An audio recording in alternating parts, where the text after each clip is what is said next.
শুরুতে শুরুতে ভয় লাগতো, এখন খুব ভাল লাগে। এখন he is my favourite co artist.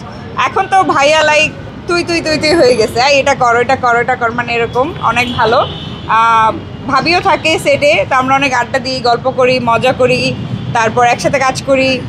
এখন একটা টাইমে মনে হতো যে অনেক বড় অভিনেতা, অনেক হয়তো অ্যাটিটিউড থাকবে বা অনেক রাগ থাকবে। ভাইয়া একদম ওরকমই না। আমার মনে হয় ভাইয়ার চেয়ে আমারই রাগ বেশি। মানে ভাইয়া এত মাটির মানুষ আসলে খুবই, এবং ভাবিও খুব ভালো মানুষ। ভাইয়া ইজ লাইক মানে খালি পায়ে হাঁটতেছে, মানে যেখানে সেখানে বসে যাচ্ছে। স্টারডম ব্যাপারটা ওনার মধ্যে একদমই নাই। উনি একদমই মাটির মানুষ। মানে আমাকে এই চেয়ারেই বসতে হবে, আমাকে ওই কাপেই কেন চা দিতে হবে, এরকম কিছু তাদের মধ্যে নাই। মানে যারা আসলে গুণী অভিনেতা, যারা জাত অভিনেতা, আমার মনে হয় তারা বোধহয় এরকমই হয়। তো আমার খুব ভালো লাগে। এবং ভাইয়ার জন্য মাঝে ভাই খুব চা পছন্দ করে, মাঝে মাঝে ভাইয়ার জন্য বিভিন্ন ফ্লেভারের চা নিয়ে যাই বা কফি নিয়ে যাই, যে ভাই আজকে নতুন একটা ফ্লেভারের চা বা কফি আনছি, একটু ট্রাই করো।